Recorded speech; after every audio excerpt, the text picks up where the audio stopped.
Good evening. Good afternoon for those of you in Australia, or give me a hashtag replay if you're watching on replay. It is great to be here to share this transmission with you. I'm feeling a little somber today. I watched about 20 seconds of that video, and I was really affected by it. I didn't really feel too well after I was watching this video of George. What was I'm just going to get his name because I want to get his name. I believe it was George Floyd. Correct me if I'm wrong. If it's George Floyd, please correct me if I'm wrong. I don't want to interrupt it. And I watched a video today of a man, African American man. Perhaps you've watched it as well. I couldn't get through it.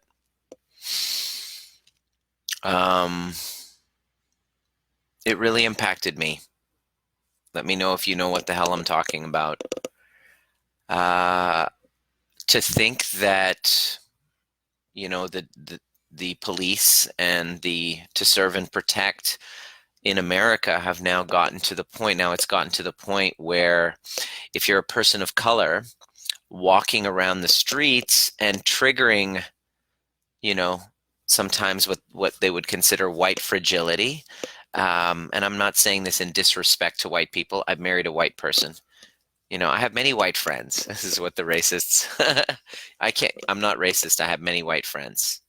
Trying to make a joke and be be kind of like lighthearted in this really difficult conversation. And I was very deeply affected by it. I was very deeply, I felt like tears wanting to come through. There was rage. There was this sense of injustice and unfairness. And then I had to think, how much anger that I felt towards the police officer that had his knee on George's neck. And I really wanted to, I just felt this horrific feeling inside of wanting retribution, wanting revenge. And, let justice do its thing, and there's probably going to be some sort of arrest and fire. Of course, the gentleman was fired. But I wanted to, hey, what's up, Robert? Let me know, by the way, Robert, you have a question, put it in the comments section. If you guys have a question, I'd like to just start the conversation off sharing with you what the hell happened to me today. I was like, boom, it was really difficult. It really impacted me. And it brought me back to when I was in my teenage years. I had a lot of racism. I grew up in a primarily white neighborhood, Stittsville, Ontario, Canada, just outside of Ottawa. And there weren't too many people of color that I grew up with. There weren't a lot. I was one of the few. So I know what it's like to be persecuted, to be bullied because of the color of my skin. It had me feeling quite ashamed of who I am. I mean, I grew up in Iran. I grew up in Iran till the age of 4, and I moved to Canada when I was 4 years old. And in the 80s, growing up, being Iranian, seeing the images of your fellow countrymen and women didn't look so good in the 80s in Iran, did it? The broadcasting that we would see in North America about Iran didn't show us quite favorably. And so I felt a lot of shame about that. I felt a great deal of shame. I felt like I didn't fit in. I didn't belong. There was one incident where I really recall I was like 8 years old, and I really wanted to. My good friend Chris was living down the street from me, and his next door neighbor had a pool, and he would go swimming in the pool a lot. And then he asked, "Hey, can I bring my friend Nima?" And the guy said, "Oh, is that the brown kid? Forget it. I don't want him in my pool." And I remember Chris telling me that at the age of 8 or 9. And it was the first moment I realized that because of the color of my skin, it was different, that was less than, that was deemed to be, that was deemed to be inferior. right? And so I know this, the sting of racism. It really sucks. And so that actually shaped a great deal of my upbringing, because immediately I was like, oh, crying. And then I said, well, I have to change who I am so that I can be liked. So I changed my name from Nima to Nick. You might not believe this. Many of you, actually, that's interesting. There's several people in this community who knew me back then before I was like 10 years old. Like I have some high school friends and stuff that are in this community, which is interesting. So you knew me before my name was Nima. I switched it back to Nima when I was 16. But from the ages of 8 to 16, I changed my name to Nick because I just didn't really feel like I didn't like myself. I didn't love myself. I didn't have any pride of my upbringing. So this low self-esteem, actually, part of the reason why you're here listening to me talk about this is because I went through such a period of low self-worth and low self-esteem because of the color of my skin. And the work that I've done through that has gotten me to the place where I actually feel a sense of gratitude for my bullies. I feel a sense of gratitude for those people, and empathy for them, because I know that for them to say those things and to feel the way that they did about somebody like me who had nothing against anybody, hadn't hurt them in any way. I hadn't stolen from them. I hadn't hurt them, or had gotten into any fights. It was just it was because they didn't know me. It was just because of the color of my skin. And when I look at them now, I have empathy towards them. I don't have rage. Hey, what's up, Heather? I don't have rage. I don't have anger towards them. If it wasn't for those experiences of me feeling unworthy, me feeling like low self-esteem, me wanting to have to change my name from Nima to Nick, then I wouldn't have had those conflicts that led me into the quest to further understand myself, to further understand human development, to further master the nervous system and my own sense of rage and anger and shame and guilt and all of these emotions that were swirling around me at the time that caused all sorts of, really challenging things. I, you know, I wouldn't be here. I wouldn't be talking about this stuff. I wouldn't, and it's ironic. As soon as I graduated chiropractic school, like as soon as I was in Stittsville, Ontario, so I wanted to move into the city because I didn't want to be in a small town. I hated it. I was rednecks and da, da, da. So what happens when I graduate chiropractic school at the age of 25? I spend a year in Toronto working with a doctor there that I learned a lot of great stuff from. And then I found an opportunity to move to Vancouver in Maple Ridge, British Columbia, Canada. 45 minutes outside of Vancouver in a town called Maple Ridge, British Columbia, where there's tons of pickup trucks and rednecks and all that stuff. And they became my patients, and they became a community of people that I would cared for and loved. And I didn't have this color thing anymore. In fact, I don't feel or see racism. I don't see it at all, right? And then I see this video. I watched this video of this man being murdered because of the color of his skin, begging for his life. And it brought up so much of that hurt. And my heart, I just wanted to start off by saying my heart goes out to everybody in America right now who not only has to deal with all this COVID shit and feeling with that isolation and having to adapt their lives and their businesses and their relationships and their children at school and homeschooling and all this shit because of COVID, but tack on to that, being afraid to go outside and say the wrong thing to the wrong person who's having the wrong day just because of the color of his skin and getting fucking murdered over it, one after another in the last 2 weeks. And so I thought about it, and initially it was rage against the police, right? And then I thought to myself, wow, what level of dissociation must the police be at right now in that space, in their internal space, to actually sit there and do that to somebody, you know? they're not doing so well. When somebody is behaving in this way, um, they're not in the most inspired place.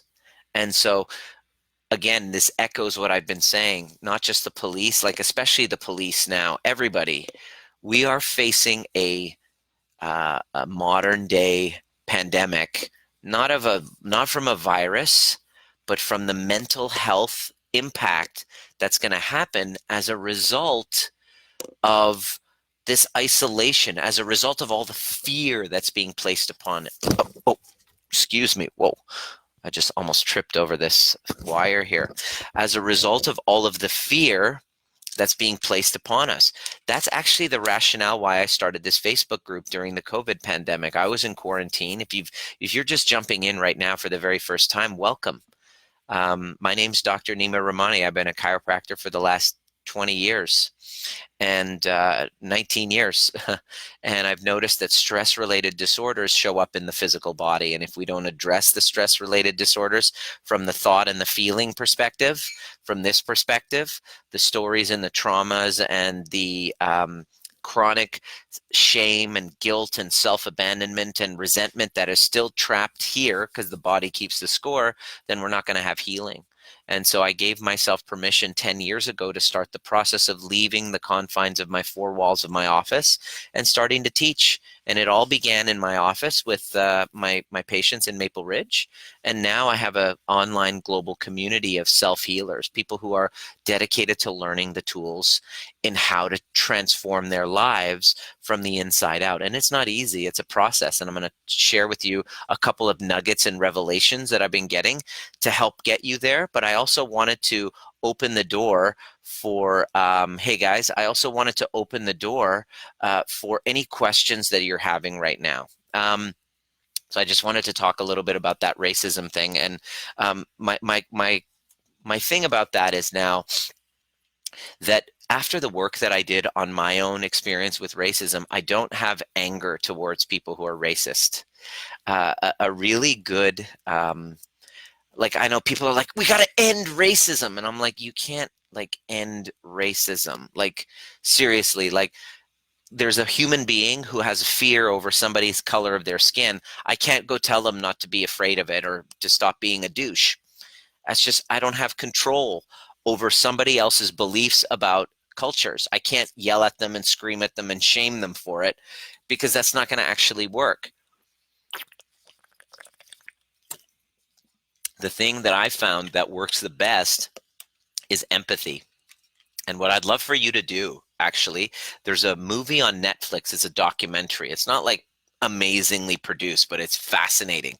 It's called Accidental Courtesy.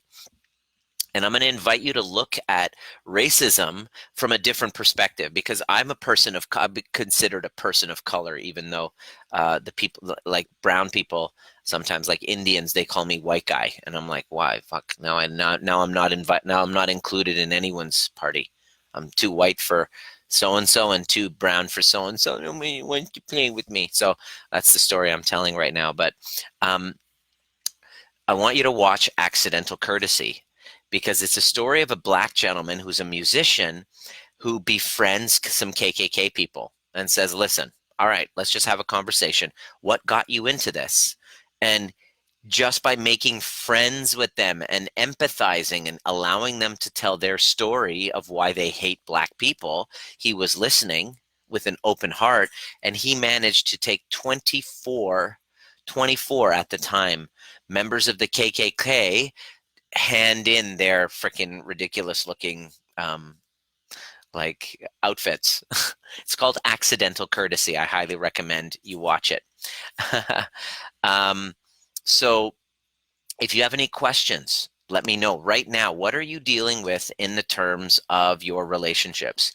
What are you dealing with in terms of, sensations in the body, anxiety? What's been the biggest challenge? And I wanted to share with you one analogy that came up after hearing so many of my clients who are climbing that bus towards creating a secure attachment at home and creating secure attachments with work, because that's the thing I'm working on now. I've created a secure I'm creating because it's a work in progress, a secure attachment with my relationship at home with my wife, Diana. And now what I've been working on is creating a secure attachment with work, where I'm not so needy of clients and not so asshole dismissive, because I'm not dismissive avoidant, and I'm not clingy needy, because I've gone through the entire spectrum and self-observed and done so much self-evaluation, self-assessment, observation, uh, observing my patterns. And the patterns were, somebody would reach out wanting some help, and I would just be like so desperate and clingy, just like you can do in any relationship. I was showing up in work relationships that way. And then I would get busy, and then the pendulum would swing to the other side, where I was so busy that I was like, get away, I'm far too busy to spend my time with you, I'm too cool. And so my ego would go to the other side, and I'm like, well, crap, there's got to be some sort of a secure attachment somewhere in the middle, where I know my boundaries. I can say no and only say yes to clients that I really want to work with, not from a place of neediness, oh my God, I need you, but from a place of, wow, I'm really inspired to work with you. And I'm happy to say that I'm pretty much gotten there already. We're now at that place. And I realize that this is what we all want. We all want secure attachments at home, which means you feel safe with your partner. You feel safe away from your partner. There's a duality there. You feel safe with them, and because sometimes if you're an avoidant and you have these attachment wounds that are incomplete, being around your partner is more stressful. You gather nourishment from being away from them. That's your avoidant type of tendency. But a secure attachment, the relationship itself is very nourishing. It doesn't feel stressful going away from them. Like, you're not like, oh my God, what are they going to do? Are they going to cheat on me? They're going to leave me. You don't feel that anxiety when you get away from them. And when you're with them, you aren't stressed either. You're actually present, and you're able to be authentic. You have this thing called intimacy. Intimacy is this magical energy between two people where they feel seen and heard. And you've had it before, hopefully, with friends or with people, where you just feel safe to be yourself and take off your mask and express yourself, and not and they feel the same around you. And I think the holy grail of human existence is to be able to create that. And part of that is having the courage to say, no, no, thank you, to say no to clients, and say no to relationships where you have a boundary and you're aware of it, and you know what's okay and what's not okay, and you're comfortable, relatively speaking. It's never like super duper easy comfortable to set a boundary, unless you're just like, you get off on it. When I'm being a complete asshole, I love to set boundaries and be a dick about it. And so if I'm being a dick about it, I'm not really securely attached. That's coming from a place of inauthenticity. But to be able to set clear boundaries and know how to regulate yourself when you're being misunderstood. So this is really what a secure attachment is. This is what we're here to learn. You're here to, and the way that we access that is through regulating our nervous system. And in order to do that, it takes, hey, Beck, welcome to the group. I want to welcome anybody who's brand new. Like, this community has grown to well over 1,000 people, and it seems to be, and I really thank you for inviting people that you care about into this conversation, because it's probably the most important conversation, because we go at the axis of our nervous system. And without having an understanding of our nervous system, then we will have the tendency to project onto other people the responsibility of making me feel safe. If I don't understand my nervous system, I don't understand how it works and how I can regulate it, then I'm going to get into a relationship with you, and then I'm going to expect you to not trigger me, not to activate that nervous system, because I don't know what the fuck's going on, and I don't know how to manage myself, so I can't be around you. And that impacts our relationships. The neurobiology of us becomes impacted by our thoughts and our feelings. So I'm just fascinated about exploring this. And the thing that I got that I really wanted to leave you with is this one thing, and I want to discuss this. Let me know if it makes sense. Look forward to all your live videos, Carrie. I'm glad. Hey, hey, Gail. Nice to see you. I'm really flattered that you guys message me. When are you going live? You know, like it's really neat. I'm glad to be able to contribute like this. Here's what I wanted to leave you with this thought.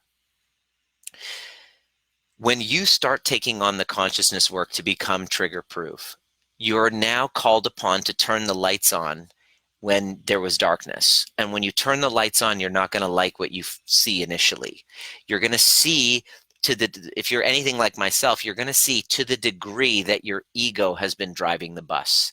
In other words, the ego, which is there to protect that wounded child or that adapted adolescent, you've actually been emotionally stunted. Well, I'll say, instead of saying you, I'm going to say me. How about that? It's far less threatening because it's true. This is my journey as well. I turned on the lights and I'm like, holy crap, my wounded child and my adapted adolescent are pretty much driving the bus of my life.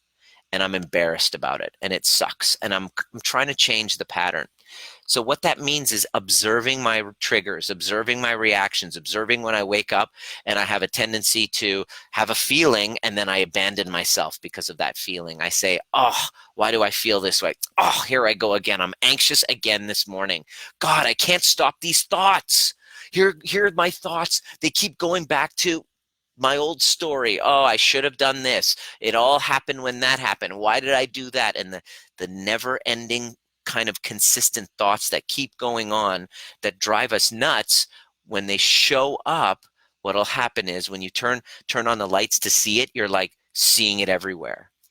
And in the beginning, it's extremely painful to realize how very little control you have of your own mind and how your mind has actually been driving the bus. You're not the one in control. The one in actual control has been those unconscious complexes. But what I discovered is that every part of you are your protective parts. There's nothing wrong with you. There's nothing broken and there's nothing to fix. Let me say that again. There's nothing wrong with you. There's nothing broken and there's nothing to fix. When we experience trauma, our bodies get stuck in the dysregulation of that chemical cocktail that's created, and we create identities and personas to help protect us from that. These are our protective parts. These are not parts of us that we are to shame and blame and beat up. These are our protective parts. So in order for us to heal, we must approach it with more compassion towards ourselves, more patience, because it's like training a new puppy. When you have a new puppy, I got Lucy, she started shitting in the house right away. And we were like, oh, here we go. Don't shit in the house. We got to take you out. And then we had to come up with strategies to train her, to potty train her from not pissing and shitting in the house. Okay? So when she pisses and shits in the house, and if I were to turn around and start slapping her in the head each time she did that, what impact would that have on her? How would she feel? She would have fear. She would be dysregulated, which would cause her to lose control of her bowel and bladder. It doesn't help. Bringing more fear, bringing more shame, bringing more guilt to a training puppy, potty training puppy, doesn't actually help you. Doesn't help her. Okay? So now, what do? She makes a mistake and I train her. She makes another mistake and I train her. She makes another mistake and I say, oh, here it is. No, let me show you how you're supposed to do it. No, let me show you how it's done. No, I totally understand. Thank you for obeying your, like I'm energetically saying this. Thank you for obeying your impulses. And we do this outside. Now, over time, what happened with Lucy, she started to get it. Slowly, she would have little wins. And then her accidents in the home became less and less. You know what I'm talking about? Less and less accidents in the home. It's like, oh, way to go. And then, oh, she did it again. Similarly will happen with you when you begin the consciousness work. When you start coming to our programs, you start doing the inner child meditations, you start doing the trigger proof toolkit of getting into breath, noticing your, like all of the things that we teach in self-regulation of your nervous system. You then start noticing it, and you'll start to have little micro wins. And then what's going to happen is 2 days later, you're going to not do, your meditation, or you will skip out on your rituals, sleep super late, and you're behind the 8 ball in the day. And then what do? You piss and shit all over yourself. You start going, oh, look at what I did. Oh, I do this all the time. Fuck, I'm never going to get it. I'm doomed to fail. 20 years, I'm going to be with the same. And I go into massive future. And what I'm doing is I'm beating on myself. Bad, bad. And you got to understand, you're a puppy being trained. Your nervous system is learning a new language. I say this to my clients all the time. Your nervous system is learning a new language. When you start a new language, you're frustrated, but the frustration only comes from the expectation that you should freaking get it now. You should rewire all of this nervous system now. But no, when you're training a puppy, slowly what you're doing is you're laying down new pathways in the nervous system. You're laying down a new pathway and new neural pathways, which takes repetition, which takes practice, which takes feedback. Oh, it didn't work. Oh, that's just feedback. Let's bring you back. And so the cool thing is Lucy's now 10. Lucy's now 11. She's fully potty trained. She now knows. She's got her habits, her routines. Her nervous system is now rewired. Now, that doesn't go to say she doesn't have an accident now and again, which she does. She has an accident here and there. She looks over, all of a sudden, and it's funny, we know, Diana and I are looking at each other, we're like, where's Lucy? And then we're like, oh God, we know. We go to the bathroom and she's peeing on the mat, and she looks at us with like this guilty look. You know what I'm talking about, when the dog is like all guilty. She'll have the odd accident now and again. It happens. But now it's like, when the accident happens, I'm able to know, oh, there was a lot of stress last night. Oh, you know what? We were having an argument and she was hiding under the bed. Okay, yeah, that makes sense why she would have this response. In other words, there's usually a reason behind it afterwards. Similarly will happen to you as you take on this work and reset your nervous system and rewire your nervous system, not from its broken parts, but all of those parts that you've abandoned, that were traumatized, to create that safety. Those different parts of you, that 8-year-old part of you that experienced, your parents getting divorced, that part of you needs rewiring. You're the one that does it for them. This is what reparenting is all about. It's a journey.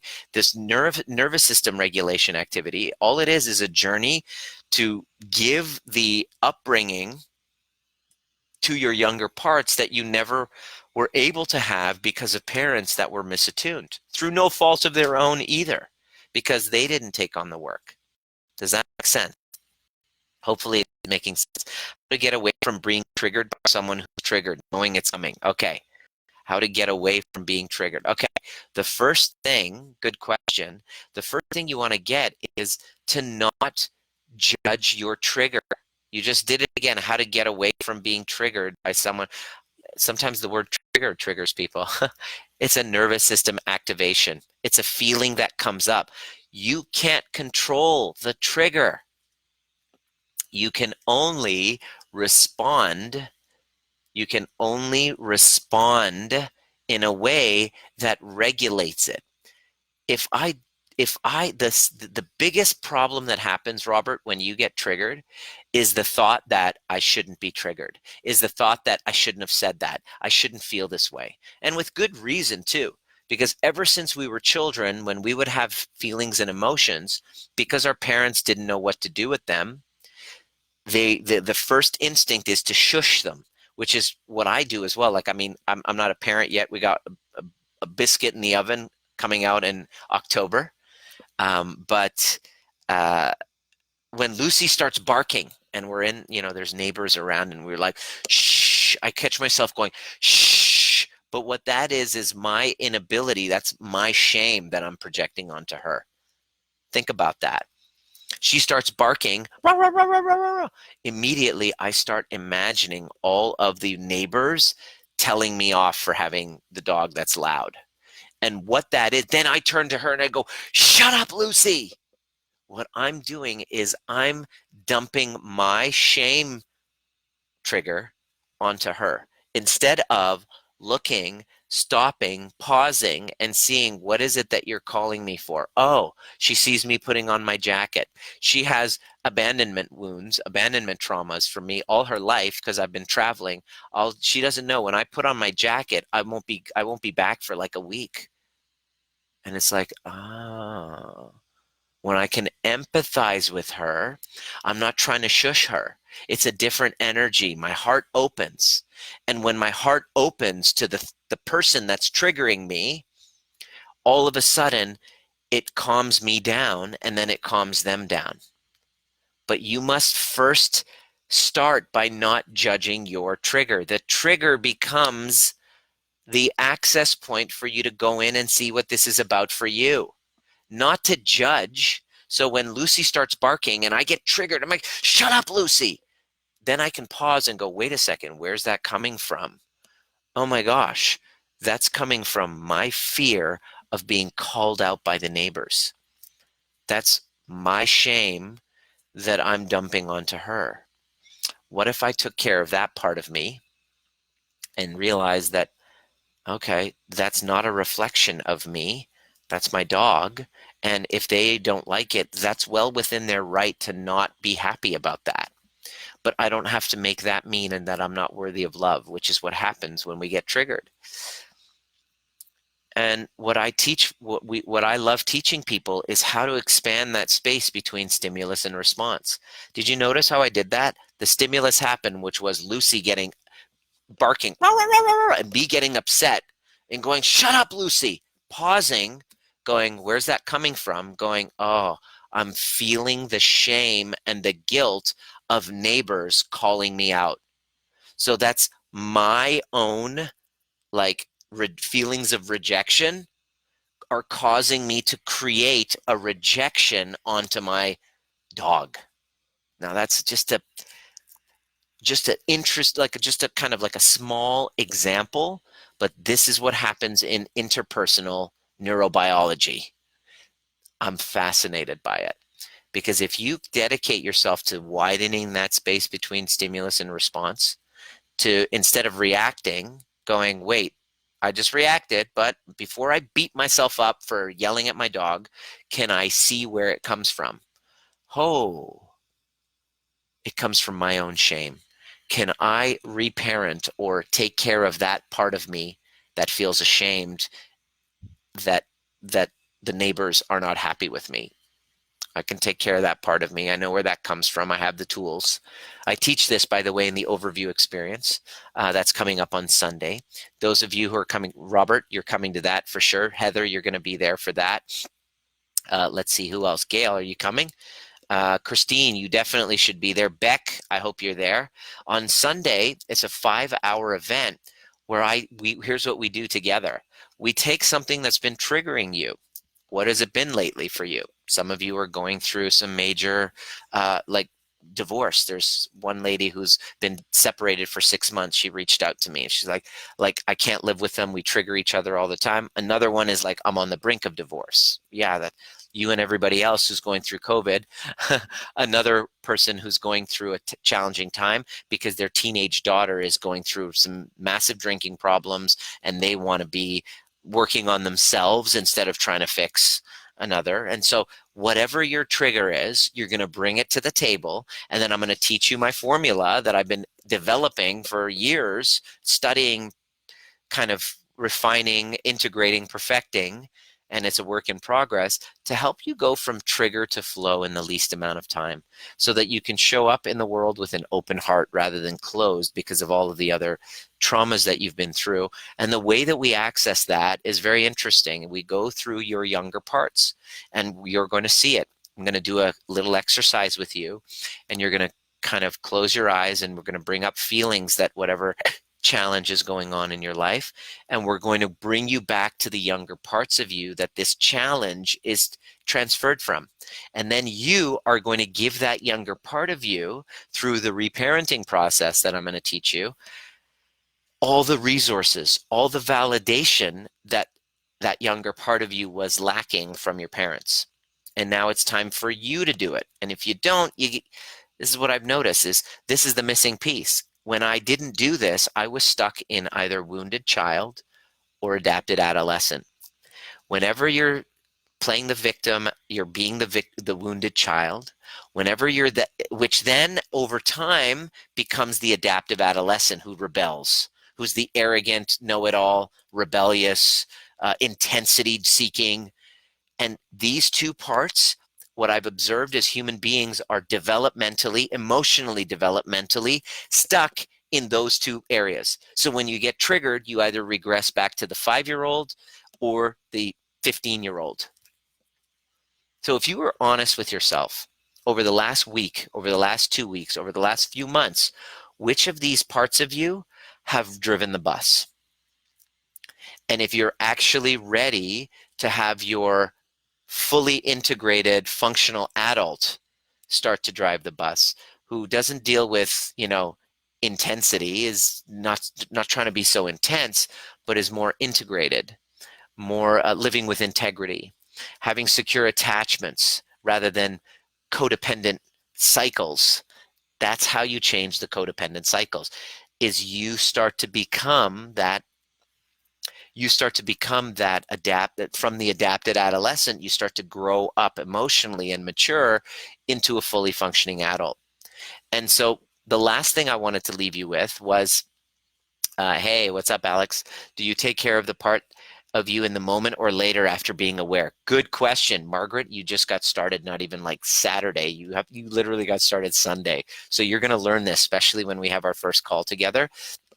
You're going to be able to do it in the moment and after. Great question. So that's basically how you're going to do it. I did want to leave you with this one thought. Oh, geez, I completely forgot it.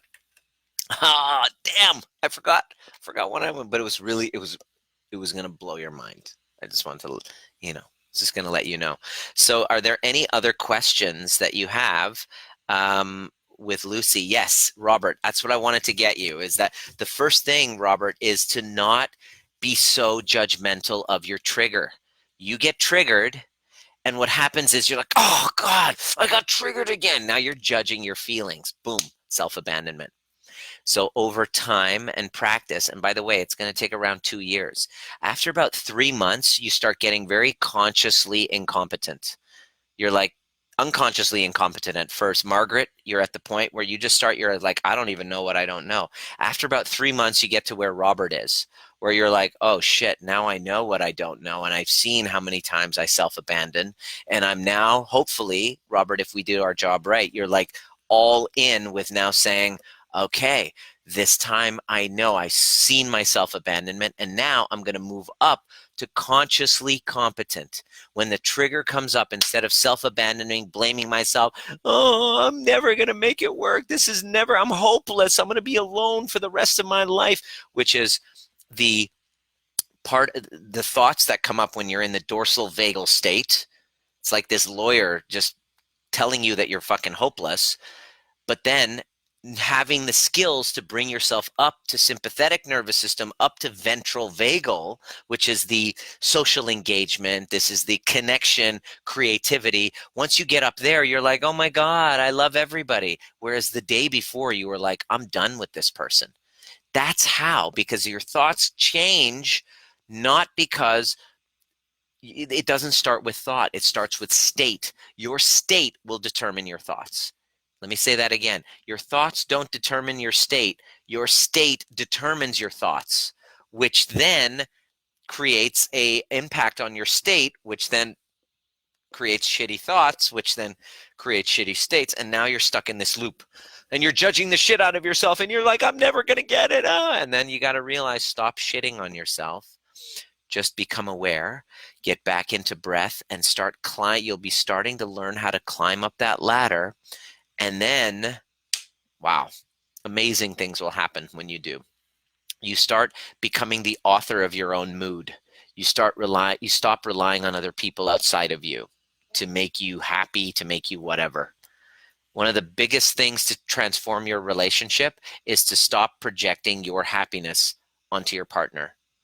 It's not their responsibility. You finally go, I relinquish you from the duty of making me happy. I'm now going to find that within myself. And the first place to look is my younger parts that I had forgot about. I've abandoned, I haven't talked about, I haven't seen, I haven't even thought about in a while. But because I haven't given them enough space and respect and empathy, they're driving the fucking bus, sabotaging everything until I pay attention to them. And if you're ready to finally pay attention to that part of you and learn how to dance with that little fucker, then I really encourage you to join us on Sunday, and I will drop the link in the comment section and hope to see you. Exactly. I hope to see you on Sunday. Yes, definitely. We'll see Robert and Heather and Alex and all of you nerds that are going to show up like you do all the time, front row center, because you love learning this stuff. But if you're, you're on the fence and you're not sure and you really are curious, you want to learn, and you know that 2020 is the year to take your triggers and turn them into flow, and take your conflict and turn them into deeper intimacy, send me a DM right now. I'll send you a little link and you can join us on Sunday from noon to 5 Pacific time. And bring a box of Kleenex, bring an open heart, and come scared. Just jump in. If you've never, those of you who have done it and you're curious, Alex, I would love to hear, what your experience was like. For those who are kind of on the fence about it, would love to have you. So the best analogy for your consciousness work is to understand that you're training a little puppy. And that when the puppy shits in the fucking carpet, you don't just start pounding on the puppy's head. So be nice to yourself and be patient and realize it's conditioning that you have to unlearn. It's the chronic self-abandonment that you learned from a young age that happens immediately when I get triggered, that I must slowly release the control of my feelings to and allow them to pass without judgment. That's how you know you've won. Is you're able to have a reaction about something and understand yourself and have empathy towards yourself first, which is like the oxygen mask. Once you do, you can then have empathy towards the other people.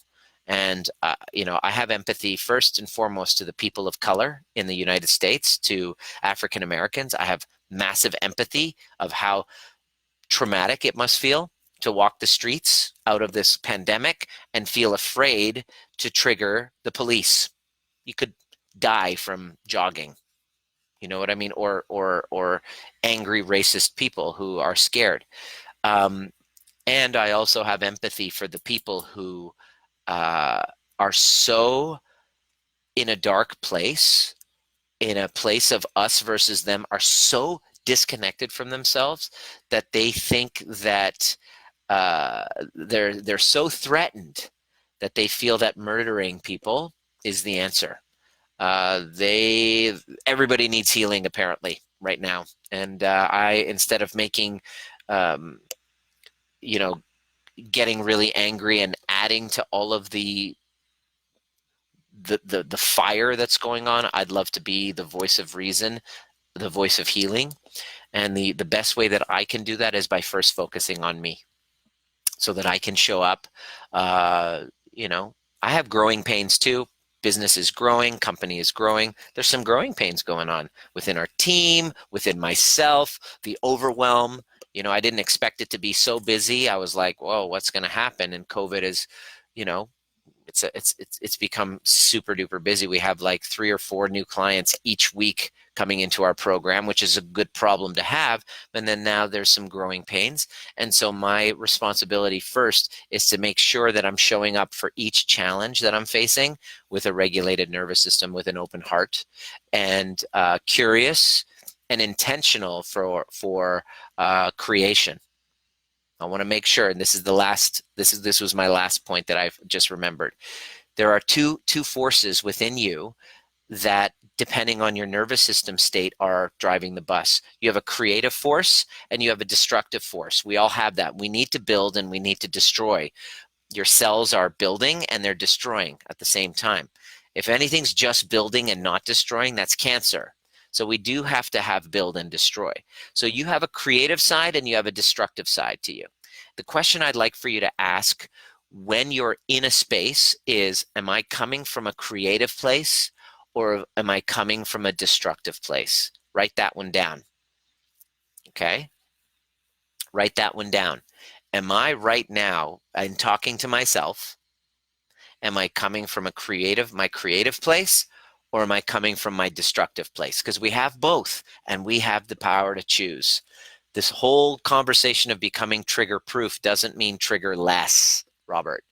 It means paying attention and letting them breathe and becoming response able so that I can choose my creative side rather than my destructive side. I do have a destructive side, and there's a great place to exercise it. You know, my destructive side in kickboxing class. That's a great place to express it. Running and screaming, Heather, was one of the things that I recommended that you do after our call because of your trauma that you went through with the little 3-year-old girl who didn't have a voice because she was not able to yell and scream, and she wanted to. So that screaming is there to go and scream it out and sing. That is the proper expression of it. Your dark side needs proper expression. And when you do it in healthy arenas, sports, exercise, dancing, whatever that is, whatever kinky shit you like to do, that's up to you, as long as you're doing it in a safe container. Brazilian jiu-jitsu, whatever that is, use that destructive part of you freely, because it's a part of us in a right environment. And then when you do, you're able to fully express your creative side. I'm really trying to help you integrate both parts of yourself. Hopefully that was of benefit for you. Let me know what your greatest takeaway was of this call. Ryan, welcome. You're just jumping on. Rewind and see what came up. I'm grateful to have had this conversation and shared what was in my heart today. And send me a DM if you have any questions about joining us on Sunday or Monday, early Monday morning if you're in Aussie town. Peace out. See you at the next perfect time.